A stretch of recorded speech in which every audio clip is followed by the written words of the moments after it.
de nuevo para seguir estudiando, para seguir en nuestra serie de Salmos. Y vamos a estar en esta mañana estudiando el Salmo 8. Salmo 8 es un salmo característico en la escritura porque es la escritura que le da más dignidad al hombre. De alguna manera es el pasaje de la Biblia donde se habla mejor del ser humano. El Salmo 8 también es un salmo muy conocido, muy amado por muchos creyentes a lo largo de la historia.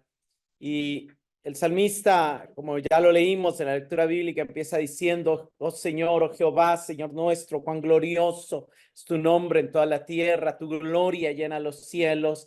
Y luego pasa a contemplar la grandeza, la vastedad del universo y a ver la insignificancia del hombre, pero luego ve cómo Dios tiene un plan para el hombre.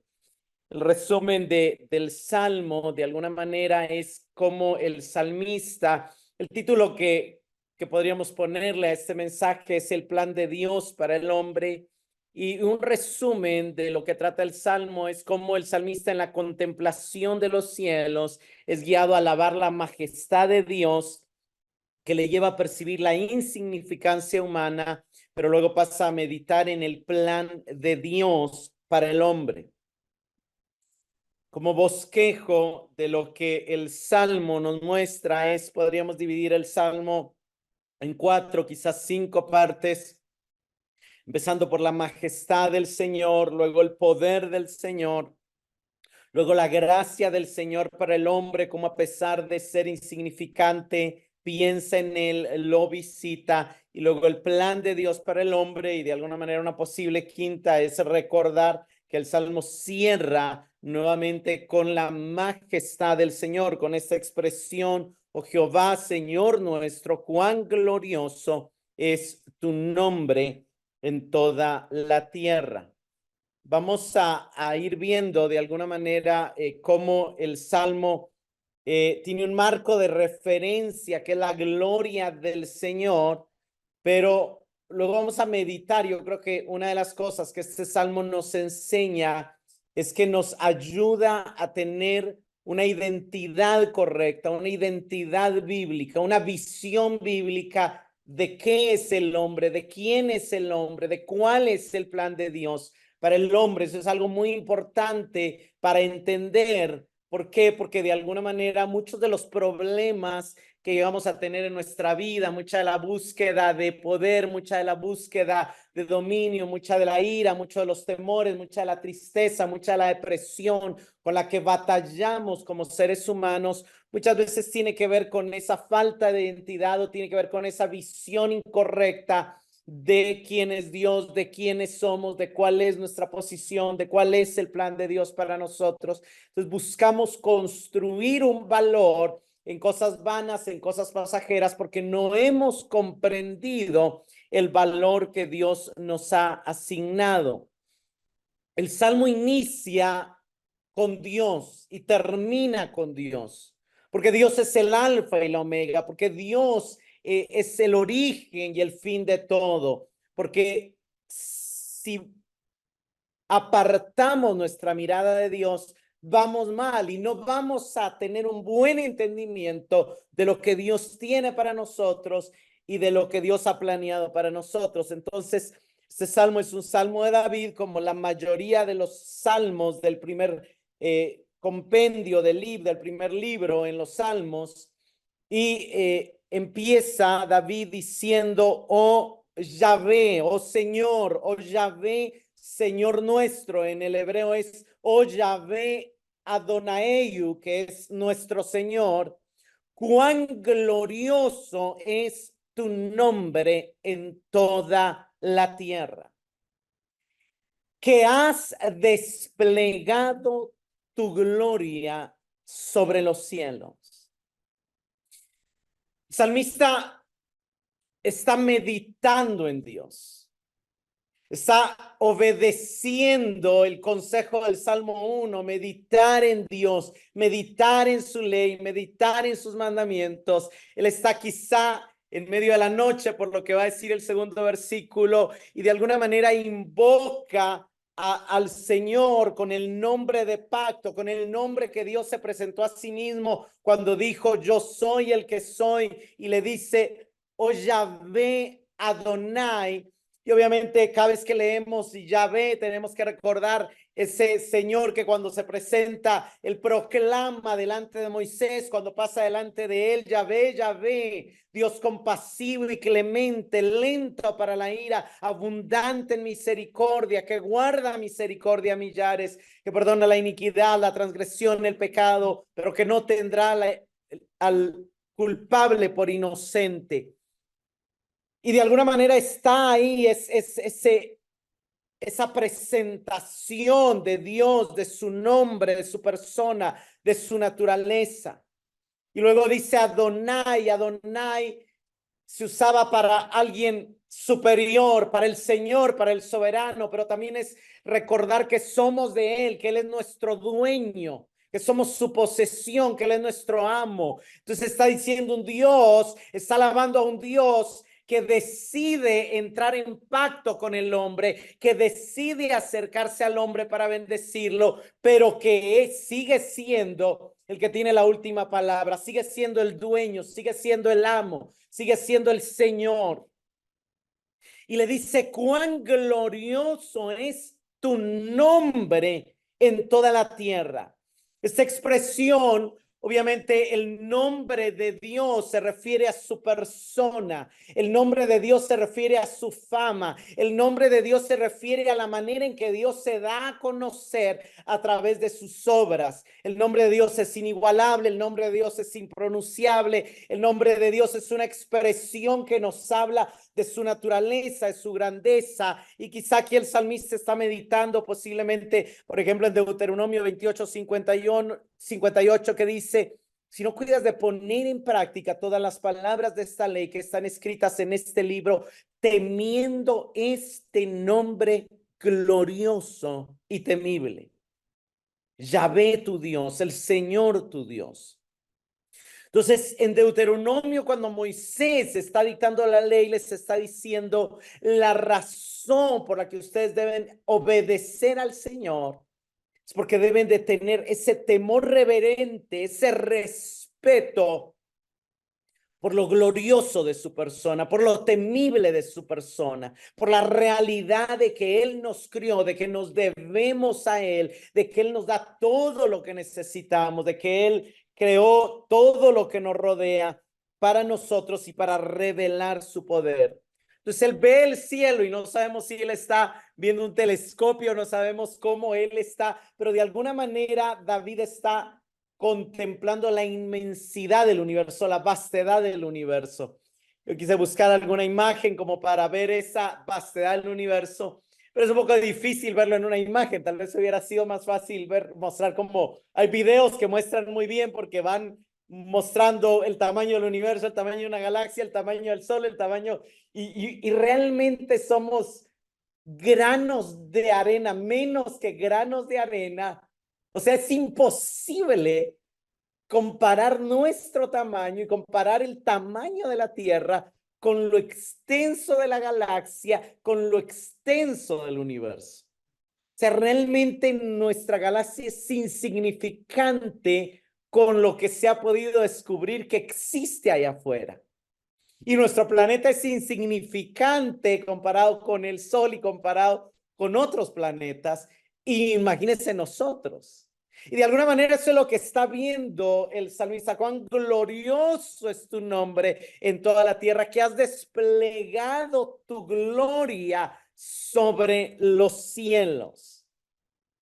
Luego es interesante porque de la meditación de la gloria de Dios que se manifiesta, que se muestra en los cielos, él pasa a meditar en el poder del Señor y dice en el verso 2, por boca de los infantes y de los niños de pecho has establecido tu fortaleza por causa de tus adversarios para hacer cesar al enemigo y al vengativo.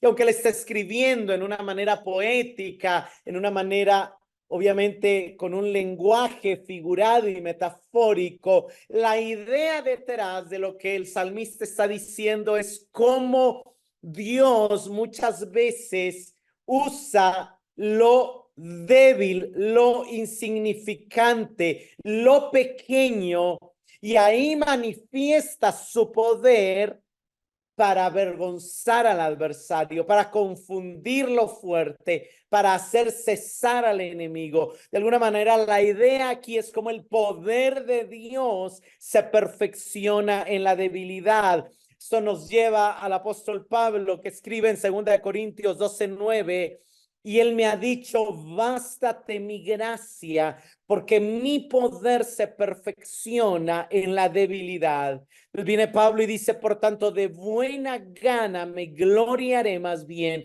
en mis debilidades para que repose sobre mí el poder de Cristo. Es interesante porque Dios no usa ni siquiera las armas, ni siquiera la fuerza, ni siquiera las manos, ni siquiera los pies de los guerreros de Israel, de los guerreros más poderosos, sino que usa la boca de los infantes y de los niños de pecho. Ahora, yo no sé si usted ha tenido, yo sé que todos aquí hemos tenido la oportunidad en algún momento de compartir con bebés, con infantes, con niños de pecho. ¿Qué es lo que sale de la boca de los niños? ¿Qué es lo que un niño normalmente expresa? Bueno, una de las primeras cosas que sale de la boca de un niño en el momento de nacer es el llanto, ¿verdad? Es el lloro, el grito. Pero usted ha visto también que un niño, uno de los juegos comunes con un niño es que usted hace como que se esconde y sale y él se ríe o él se asombra fácilmente. O sea, un niño, de la boca del niño, con mucha mayor facilidad que de la boca de un adulto, sale asombro, sale risas, sale alabanza, sale alegría y sale llanto, sale clamor también. O sea, el niño está aprendiendo a expresarse y el niño está aprendiendo a hablar imitando la voz de sus padres. De alguna manera, David nos está mostrando cómo de la boca de alguien humilde, de alguien que fácilmente se deja asombrar, que fácilmente tiende a clamar. De hecho, hay un dicho que decimos, ¿verdad? El que no chía, no mama. Y que de alguna manera nos hace pensar en la necesidad a veces de expresar la petición, la emoción, de clamar, de pedir. Y lo que está mostrando, una de las cosas que el niño tiene también es que difícilmente se inhibe, o sea, el niño tiende a expresar lo que siente y lo que dice, ¿verdad? De hecho, yo recuerdo una sobrina cuando era pequeña, a veces los papás tenían conversaciones que tal vez no querían que las personas estuvieran, se enteraran y luego decía, es que mi papá dice tal cosa, usted le cae mal a mi papá, por ejemplo, o cosas como esas, ¿verdad?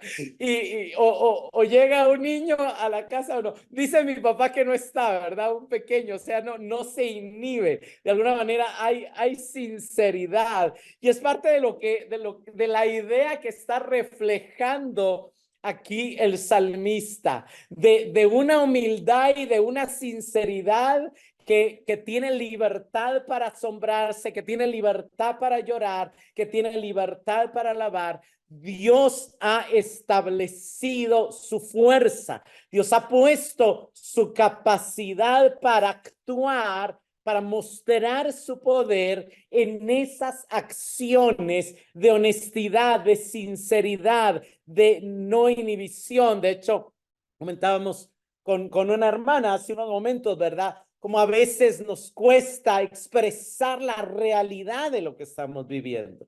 Y a veces se manifiesta hipocresía en nuestras vidas, en nuestras relaciones. Y eso es lo que Dios nos está llamando aquí a regresar, a gloriarnos en nuestras debilidades. Es interesante que Jesús citó este pasaje en una etapa en su ministerio. En Mateo 21, del 14 al 16, leemos, mientras Jesús estaba en el templo, algunos ciegos y cojos se acercaron y él los sanó. Y de alguna manera, vemos aquí que los ciegos y los cojos son personas necesitadas, son personas que se acercan pidiendo, son personas que se acercan orando, llamando y que activan el poder de Dios, y Jesús extiende su poder y lo sana. Pero también hay unos muchachos, dice que al ver las cosas maravillosas que Jesús hacía y que los muchachos lo aclamaban en el templo y decían, Hosana al Hijo de David. Entonces, por un lado hay ciegos y cojos expresando su necesidad, está Jesús trayendo sanidad y están niños, muchachos, infantes siendo testigos de las cosas maravillosas que Jesús está haciendo y reconociendo que Él es el Mesías, que seguramente Él es el Mesías, y diciendo Hosana al Hijo de David. Hosana al Hijo de David es como alabanza al Mesías.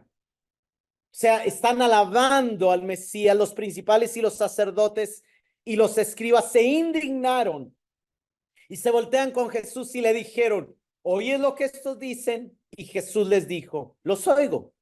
¿Acaso ustedes nunca leyeron de la boca de los niños y de los que maman perfeccionaste la alabanza? Lo que Jesús está mostrándoles a ellos es, ellos están pudiendo ver lo que ustedes no están pudiendo ver. Ustedes no están pudiendo asombrarse de lo que Dios está haciendo en medio, ni están respondiendo en alabanza. Los ciegos y los cojos vieron algo en Jesús para llegar como niños y pedir y recibir su poder. Y los muchachos vieron la gloria de Dios en Cristo. Y de alguna manera es parte de la meditación del salmista. Él sabe que el cielo está ahí y que el cosmos está ahí, que hay un montón de gente que no alaba al Señor, que no se asombra, que no lo invoca, que no clama a Él. Pero Él quiere ser un niño, un infante, y quiere dejarse asombrar por la grandeza del Señor. Y quiere sentir la libertad para invocar su nombre. Y quiero orar, ¿por qué? Porque él ha visto en su experiencia y en su relación con Dios y en su observación de cómo Dios actúa, que Dios perfecciona su poder cuando los humildes, cuando los débiles le claman, le alaban, se asombran por él y claman a él. Entonces él ve cómo Dios perfecciona su poder que le trae alabanza a través de la debilidad y cómo el enemigo es avergonzado. Luego sigue el salmista en su meditación y se queda contemplando los cielos y pasa a meditar en la gracia que el Señor tiene para con el hombre. Y le dice, algo interesante de este salmo es que es el único salmo que está totalmente dirigido hacia Dios. Se le está hablándole solo a Dios.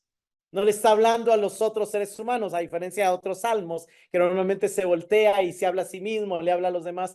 Este salmo es única y exclusivamente dirigido hacia Dios.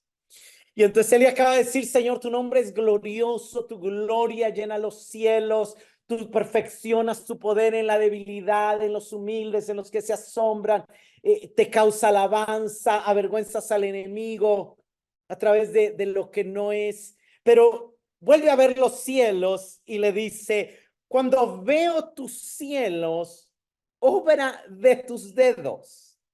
Es algo interesante porque para el salmista, él está contemplando la vastedad del universo y él dice, y eso Dios lo hizo con sus dedos. O sea, si el universo es grande y fue hecho con los dedos, ¿cuán más grande tiene que ser Dios? ¿Cuán más inmenso tiene que ser el Dios que está detrás del universo? El universo no es Dios. Hay creencias por ahí que dicen, no, Dios es todo, todos somos energía, Dios es el universo, Dios, no, el universo fue hecho por los dedos. Dios es mucho más grande que el universo. Por eso otro salmo dice, ni los cielos de los cielos pueden contenerte. Dios es inmensamente grande. Entonces él ve los dedos como obra de los dedos de Dios. La luna y las estrellas que tú formaste o que tú has establecido, dice esta versión. Dios formó con sus dedos la tierra, al hombre, la luna, las estrellas. Y entonces viene el salmista y se ve a sí mismo y ve a los demás. ¿Y sabe qué? Yo no sé si a usted le ha pasado de sentirse pequeño. O sea, hay momentos en la vida, a veces suceden situaciones donde uno queda avergonzado y uno dice, hoy sí me siento como una cucaracha. No sé si a usted le ha pasado. Pero también hay lugares donde llegamos y nos sentimos pequeños, nos sentimos realmente pequeños. Cuando usted se para, por ejemplo, usted va en el barquito frente a las cataratas del Niágara y ve aquel montón de agua, usted se siente insignificante. Tengo un amigo que la primera vez dice que soñaban con ir a París y cuando entraron a Notre Dame, o sea, empezaron a llorar y se sintieron totalmente pequeños. Conozco, yo no he ido, ¿verdad? Pero conozco gringos que han ido al Gran Cañón y dice que se sienten pequeños. No sé si usted, o sea, aquí mismo, usted puede salir en un barco al océano y ver la inmensidad del mar y sentirse pequeño. Si realmente somos insignificantes, somos realmente pequeños. Y entonces el salmista dice, ¿qué es el hombre? ¿Qué es el hombre ante la vastedad del universo? Para que te acuerdes de él. Y el Hijo del Hombre, para que lo visites. ¿Qué es el hombre? Y esa es la pregunta que hace seguir el Salmo. Y él está meditándose, ¿qué es el hombre? Y es importante aquí regresar a la visión del hombre que nos ha mostrado algunos de los salmos anteriores. La visión del hombre primero es que, sí, él va a meditar, lo vamos a ver, le está meditando y está recordando Génesis 1:26, se le está meditando en la ley, pero recordemos un poco lo que los salmos nos han dicho acerca del hombre. El Salmo 2:1 dice, en esa pregunta retórica, en esa pregunta es, ¿por qué se sublevan las naciones? ¿Por qué las gentes traman cosas vanas? O sea, ¿qué se creen los hombres para querer rebelarse contra el Creador? Y decir, soltemos sus cuerdas, hagamos nuestra propia voluntad, ignoremos al Dios que nos crió y tiremos sus mandamientos a la basura. ¿Qué es el hombre? Salmo 4:2 le dice el salmista, aquí sí le habla a los hijos de los hombres y les dice, hijos de los hombres, ¿hasta cuándo cambiarán mi honra en deshonra? ¿Y hasta cuándo amarán la vanidad y buscarán la mentira? ¿Qué es el hombre? ¿Cómo puede ser el hombre tan tonto para ir tras los ídolos, tras la vanidad, tras el dinero, tras las cosas que perecen? ¿Cómo puede el hombre dejarse engañar tan fácilmente por la serpiente y por las fuerzas de las tinieblas? ¿Qué es el hombre? Un ser caído que se está queriendo rebelar contra Dios. ¿Qué es el hombre? Un tonto que va en busca de la vanidad, que va tras ídolos, que va tras falsos dioses. Eso es el hombre. Salmo 5:9, porque no hay sinceridad en lo que dicen, destrucción sus entrañas, sepulcro abierto es su garganta, con su lengua hablan lisonjas. ¿Qué es el hombre? Un hombre que fácilmente miente, que fácilmente engaña, que fácilmente actúa con hipocresía. Eso es el hombre. Más adelante en el Salmo 14 también de David, todos estos salmos son de David, el mismo que está escribiendo el Salmo 8 escribe todo esto. Dice el necio en su corazón, no hay Dios. Todos se han corrompido, han cometido hechos abominables. No hay quien haga el bien. El Señor ha mirado desde los cielos sobre los hijos de los hombres para ver si hay alguien que entienda, alguien que busque a Dios, pero todos se han desviado.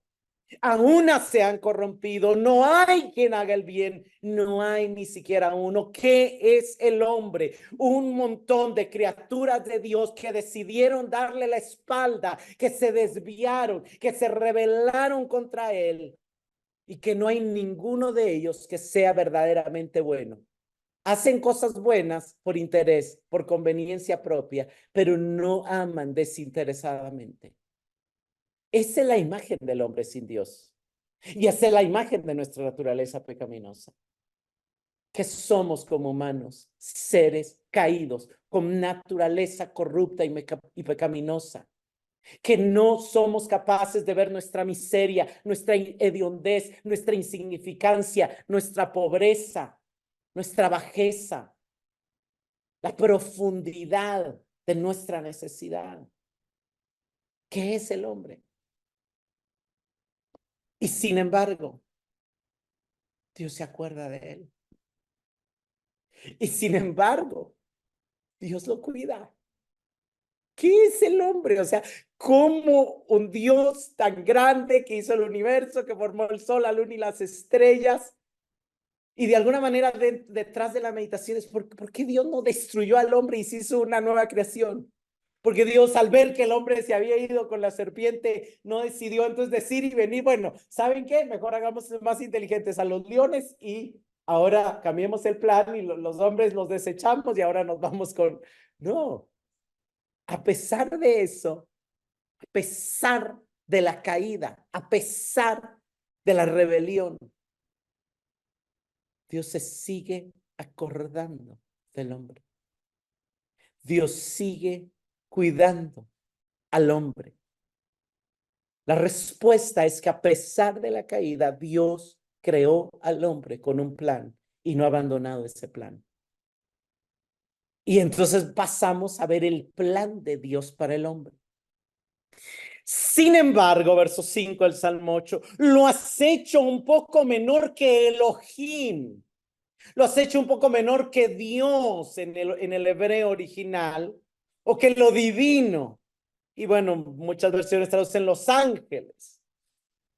Pero en realidad en el original lo has hecho menor que Dios, lo has hecho menor que lo divino.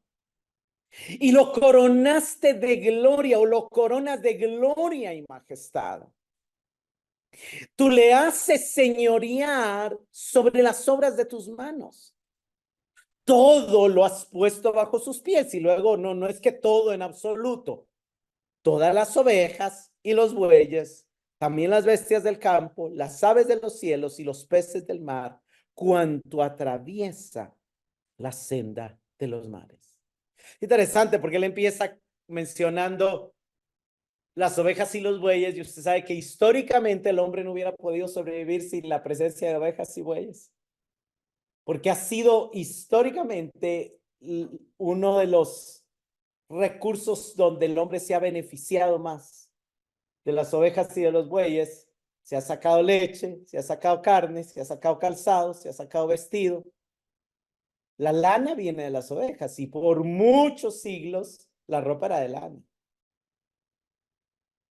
El cuero también, por muchos siglos las sandalias y el calzado ha sido de cuero. La leche es uno de los alimentos esenciales. La leche, el queso, la mantequilla y todos sus derivados. Tanto de las ovejas como del ganado.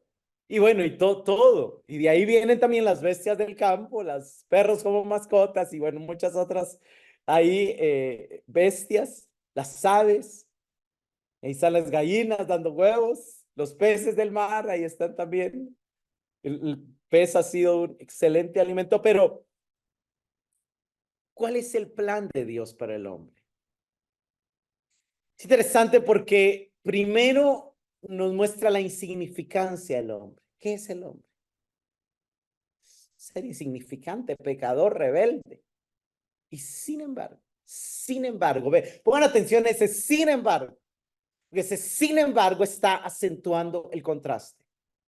Sin embargo, lo has hecho menor que lo divino, menor que Dios. Y aunque no es Dios, lo coronaste de gloria y majestad. ¿Y cuál es esa corona de gloria y majestad? Mi interpretación es que aquí el salmista se está refiriendo a la imagen de Dios en el hombre. La razón por la que, y también, y luego pasa a meditar de la razón por la cual Dios lo coronó de gloria y majestad, por la cual Dios lo hizo a su imagen y semejanza para darle dominio sobre la creación. Lo haces señorear, significa lo haces tener dominio, lo haces estar a cargo. De alguna manera nos recuerda cómo el sol domina sobre el día y no es un dominio explotante, es un dominio silencioso, pacífico. Estar a cargo nos recuerda que Abraham tenía un siervo que estaba a cargo de todos sus bienes, un servidor, un administrador. Bajo todo lo has puesto bajo sus pies. En algunos contextos, bajo sus pies puede indicar conquista y subyugación militar, pero en otros contextos, simple y significativamente, así como aquí indica posición. De alguna manera está posicionando al hombre abajo de Dios y encima del resto de la creación. Y David en los Salmos está meditando en la ley. Y en los pasajes específicos que está meditando, es en Génesis 1, del 26 al 18 y en Génesis 2, 5. En Génesis 1, 26 al 18, 26 al 28, vemos a Dios diciendo, hagamos al hombre a nuestra imagen, conforme a nuestra semejanza, y ejerza dominio sobre los peces del mar, las aves de los cielos, ganados, toda la tierra y todo reptil. No le da dominio sobre los ángeles, no le da dominio sobre el mundo espiritual, le da dominio sobre los animales y la tierra. Verso 27, Dios creó al hombre a imagen suya, a imagen de Dios lo crió, varón y hembra los crió. Tanto el hombre como la mujer comparten la misma imagen, la misma dignidad, la misma gloria y majestad, la misma corona de gloria y majestad que se traduce en la capacidad de razonar, en la capacidad de criar, en la capacidad de amar y en la responsabilidad de ser seres morales. Esas son las interpretaciones más comunes de lo que significa portar la imagen de Dios. Portamos la imagen de Dios porque podemos aprender. Portamos la imagen de Dios porque podemos amar. Portamos la imagen de Dios porque podemos crear. Portamos la imagen de Dios porque tendemos a ser seres morales. Entonces vemos que Dios los bendijo y les dijo, sean fecundos y multiplíquense, llenan la tierra y sométanla, ejerzan dominio sobre los peces del mar, las aves de los cielos y todo ser viviente. La capacidad o la comisión que Dios le está dando al ser humano es la responsabilidad de procurar el florecimiento de la creación. Esto se conoce como mandato cultural, ahora lo vamos a ver, pero vean en Génesis 2:15. El Señor Dios tomó al hombre y lo puso en el huerto del Edén para que lo cultivara y lo cuidara, para que lo hiciera florecer. Y de alguna manera esa es una imagen de lo que Dios espera del hombre con la creación, que la tierra pueda florecer y el hombre ha cumplido en gran parte el mandato. Hemos creado ciudades, carreteras, tecnología, o sea, el hombre ha hecho muchas cosas. También ha causado mucha destrucción, pero digamos que en algunas áreas ha cumplido el mandato y en otras no. Veamos el mandato cultural. El mandato cultural es la idea que Dios ha dado a la humanidad, el mandato de participar activamente en la creación y en el desarrollo de la sociedad y la cultura. Dios le ha dado al hombre la capacidad y el mandato de formar la cultura. Y lo vemos, hay mucha riqueza cultural. Digamos, yo pertenezco a un país casi vecino, que es Guatemala, y usted va a los pueblitos indígenas y se ve la riqueza cultural en pinturas, comidas, trajes de muchísimos colores, cosas muy, muy lindas.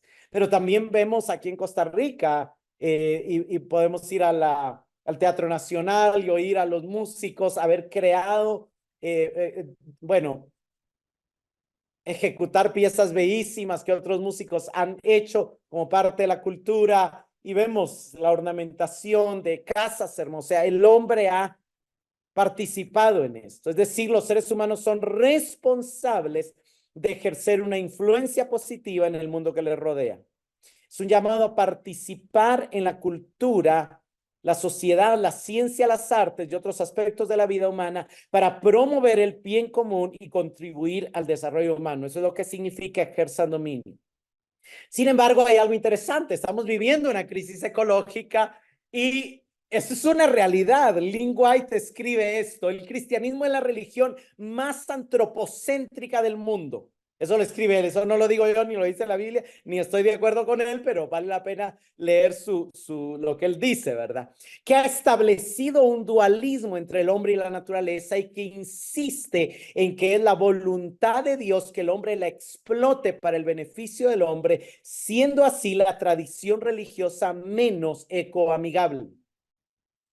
Miren, hermanos, esto no es tan falso, porque usted va a los budistas y a los, bueno, otras religiones que yo no conozco y respetan a la creación y tratan de, o a los panteístas, dicen, no, la naturaleza es Dios, la Pachamama, hay que cuidarla y bueno, todo el cuento, ¿verdad? Usted sabe. Eso es tristemente cierto. Históricamente hay cristianos que han malentendido el Salmo 8 y han malentendido el mandato cultural y han explotado la tierra. O sea, hay un falso evangelio que no es teocéntrico, ni cristocéntrico, ni evangélico-céntrico, sino es antropocéntrico. Pero ese no es una correcta interpretación de la escritura. Antropocéntrico es centrado en el hombre.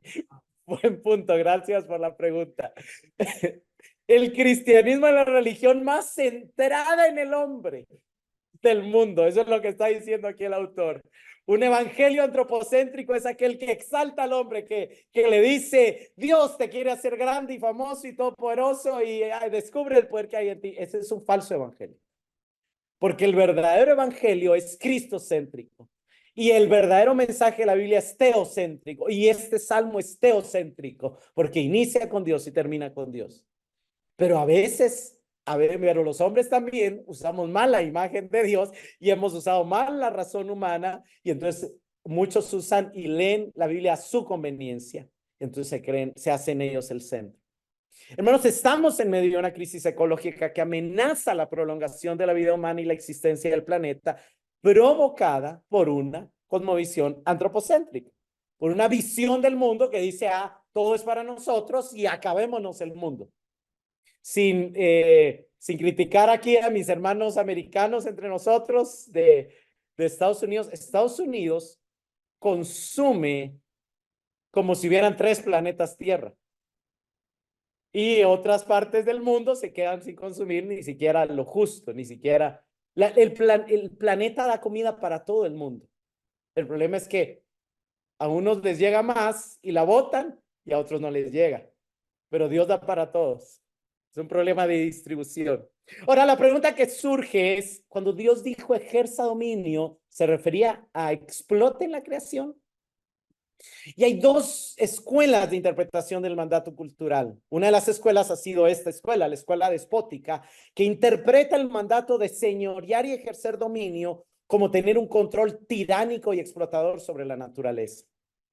Pero en realidad creemos que la verdadera interpretación es lo que se conoce como la tradición administrativa, que entiende el mandato de señorear y ejercer dominio como el llamado a procurar el florecimiento, como una administración, como un rol supervisor o cuidador que no va a explotar, sino que va a hacer florecer lo que pusieron bajo su cuidado.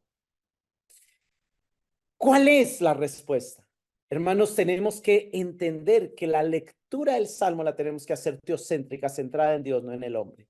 El Salmo enfatiza tanto la bajeza humana como su exaltación sobre el resto de la creación. Sin embargo, aunque el Salmo parece enfatizar al hombre, se debe ver al inicio y al final del Salmo que mencionan el señorío del Señor sobre el hombre y la creación como el énfasis y el marco de referencia del Salmo. El énfasis es el Señor tiene un nombre glorioso y temible. Él es el soberano, no el hombre. Él es el dueño, no el hombre. El Salmo enfatiza el reino de Dios que cuida del hombre y que lo comisiona para que él cuide de la creación.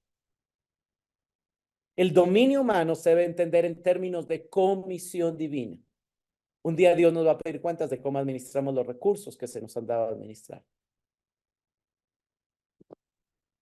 Algo interesante es que el dominio humano es administrativo y algo que se ve en el hebreo, que no lo vemos en español, es que en el hebreo, por ejemplo, leemos quién es el Ben Adam y la palabra para tierra es Adam. Y ahí se ve que, eso en el hebreo es un recordatorio que tanto el hombre como los animales vienen de un terreno común y comparten la dependencia del Creador. El hombre fue creado del mismo polvo de la tierra que Dios formó todos los animales y de la misma tierra donde Dios hizo crecer todas las plantas. O sea, hay algo que nos conecta con el resto de la creación. Y obviamente tampoco estamos de acuerdo con humanizar perros ni endiosar a la creación. No, no, no. Ese no es el sentido. Pero de alguna manera sí debemos de cuidar y de apreciar el mundo que Dios nos ha dado. Hermanos, ¿cuál es una identidad sana y equilibrada que nos enseña este salmo? Este salmo nos enseña que no somos Dios, que somos seres creados por Dios, que nos hemos rebelado contra Él, insignificantes. Eso nos ayuda a ser humildes y dependientes de Dios.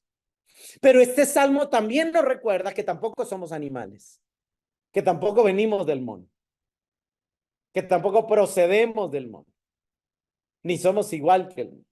No somos animales. Debemos aceptar nuestra dignidad como seres moralmente superiores a los animales y saber que algo de Dios fue puesto en nosotros y en cada ser humano. Y por eso debemos de vivir con la expectativa de ver a Dios en el otro y de que otros vean a Dios en nosotros. Hermanos, todos aquí tenemos algo que aprender del que está a la par y del que está atrás y el que está enfrente y del que está al otro lado. Cada uno de ustedes y yo tenemos un recorrido diferente, pero Dios ha tenido amor y cuidado de cada uno de nosotros, de manera que podamos edificarnos los unos a los otros, animarnos los unos a los otros, orar los unos por los otros, llevar los unos las cargas de los otros, porque hay algo de Dios en nosotros. Nuestro lugar está entre Dios y el resto de la creación. Esto nos otorga dignidad como seres hechos a imagen y semejanza de Dios y a la vez humildad. ¿Qué es una imagen? Una representación. Algo a través de lo cual usted puede conocer algo de la realidad que está detrás de la imagen. La imagen no es la realidad. La sombra no es la sustancia, pero la sombra nos da idea de la forma que tiene la sustancia.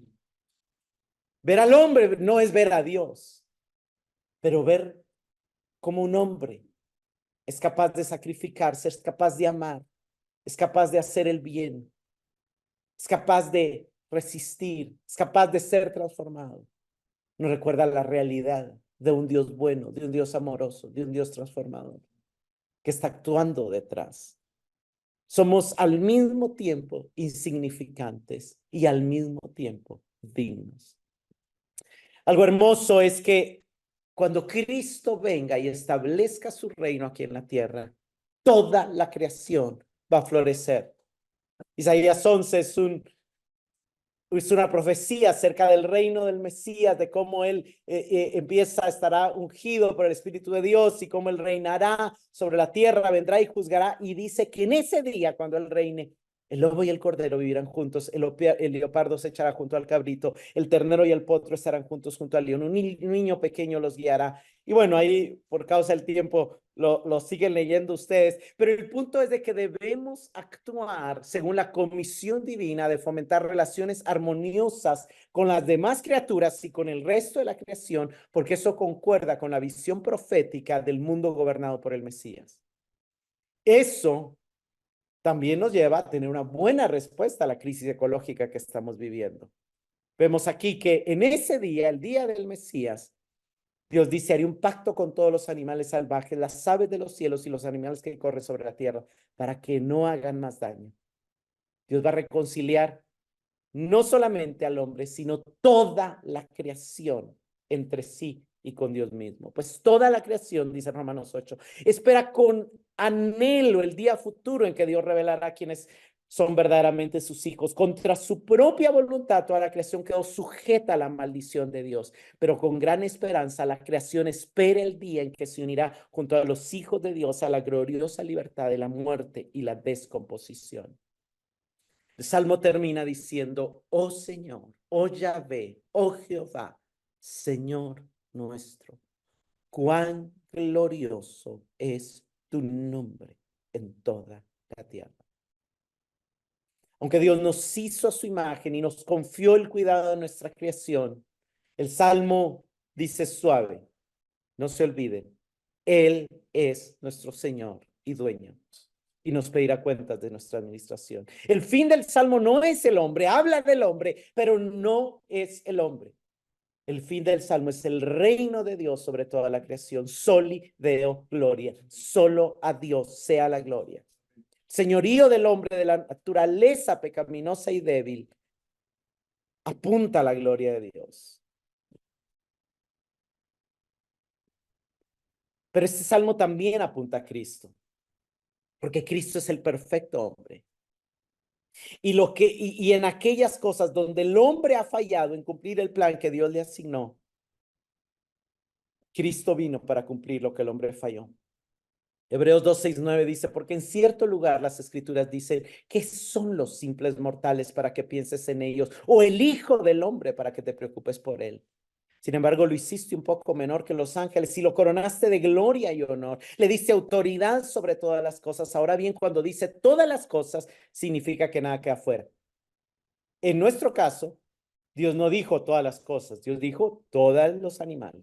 Pero en el caso de Cristo, sí aplica todas las cosas, porque Él fue puesto por encima de todo lo creado. Pero todavía no vemos que todas las cosas sean puestas bajo su autoridad. Pero lo que sí vemos es a Jesús, a quien se le dio una posición un poco menor que los ángeles. Él se hizo hombre, se humilló hasta lo sumo, se hizo siervo, se hizo como un niño. Entendió que el poder de Dios se iba a perfeccionar en su humillación. Y debido a la muerte que sufrió por nosotros, ahora está coronado de gloria y honor. Efectivamente, por la gracia de Dios, Jesús conoció la muerte por todos. Jesús, como buen administrador de toda la creación, estuvo dispuesto a dar su vida para reconciliar todas las cosas, incluyendo toda la creación con Dios mismo. Ahora, ¿qué es el último punto con que quiero mencionar?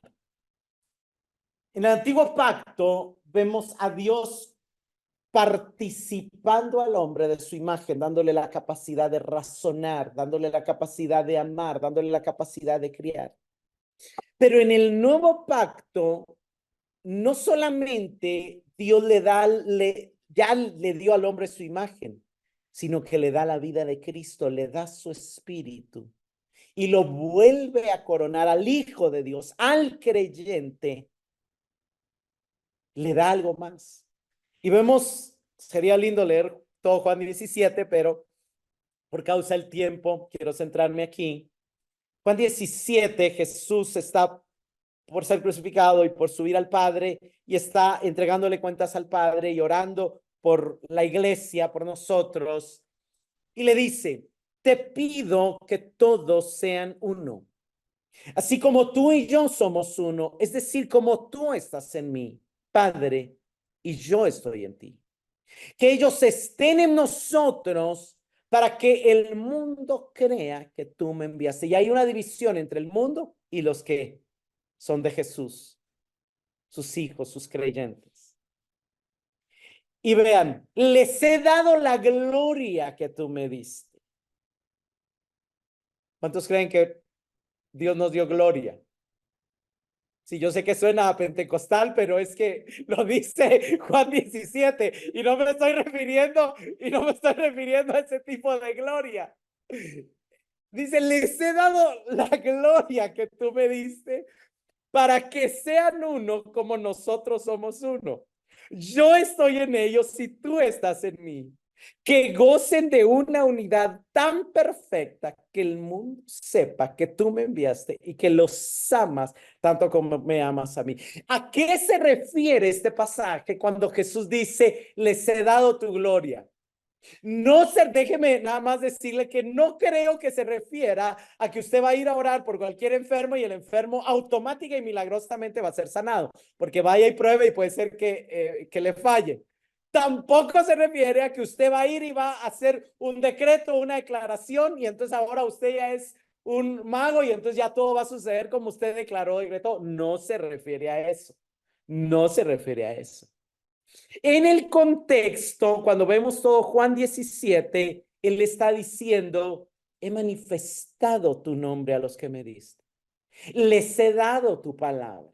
La mejor interpretación de la gloria de Cristo dada a su iglesia es en el sentido de que nos ha dado la revelación de quién es Dios, de quién es Cristo, de cómo acercarnos a Él, de la inauguración del nuevo pacto y de la habitación del Espíritu en nosotros. Hermanos, además del mandato cultural, tenemos el mandato de crecer en el conocimiento y en la gracia de Dios para también darlo a conocer a otros. Tenemos el mandato de seguir buscándole. La gloria que nos ha dado es el acceso a su presencia, es el acceso a su gracia, es el acceso a su revelación, es el acceso a depender de Él, es el acceso a cuidar la semilla de vida, la vida eterna, la vida de Cristo, la habitación del Espíritu que se nos fue dada. Y de al crecer también predicar el Evangelio a otros. Para considerar, ¿eres consciente de tu insignificancia ante la vastedad del universo creado por Dios? ¿No te parece impresionante que siendo tan pequeños como somos, Dios nos haya visitado? El verdadero y más grande cumplimiento es que es el hombre para que de él te acuerdes. Y el Hijo del Hombre para que lo visites. Se da cuando Cristo se hace hombre y viene a visitarnos para morir por nosotros. Pero no solamente está el día en que Él nació en el pesebre. También hubo un día en que Él se acercó a ti para visitarte y nacer en tu corazón. Ese es el día más glorioso.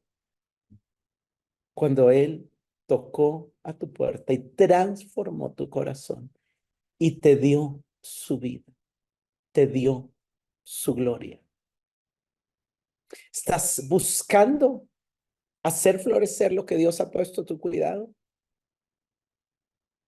Y no solamente me refiero a tu mascota o a la maceta de la planta de tu casa, sino a la vida, a la gloria, a la impartición espiritual que Dios ha dado en ti, a los dones que Él te concedió. ¿Qué pasos estás dando para cumplir tu comisión? Porque el plan de Dios para el hombre sigue siendo que ejerza, digamos lo mejor, administración y haga florecer aquello que Dios ha puesto bajo su cuidado. Pongámonos de pie. Señor, te damos gracias porque siendo insignificantes, pecadores que se rebelaron contra ti, que te dieron la espalda,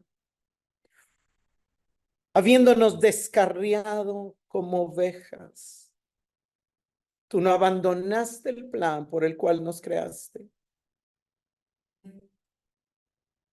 y decidiste pensar y acordarte de nosotros. Y veniste en la persona de Jesús a visitarnos. Visitaste la tierra hace cerca de 2000 años, pero visitaste nuestra vida cuando alumbró tu luz y nos permitiste creer en ti. Nos visitaste cuando nos hiciste saber que nos amabas, que habías muerto por nosotros y que nos estabas adoptando como tus hijos y como tus hijas y que nos estabas dando nueva vida.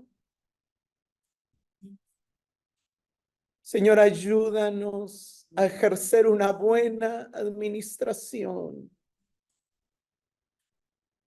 sobre la vida que nos has dado y sobre todas las cosas que has puesto bajo nuestro cuidado. Ayúdanos a hacer buen uso de los talentos y los dones que en tu gracia nos has concedido. Es impresionante reconocer que nos has dado a conocer tu nombre, que nos has dado tu palabra y que nos has dado tu gloria para que seamos uno. Gracias, Señor.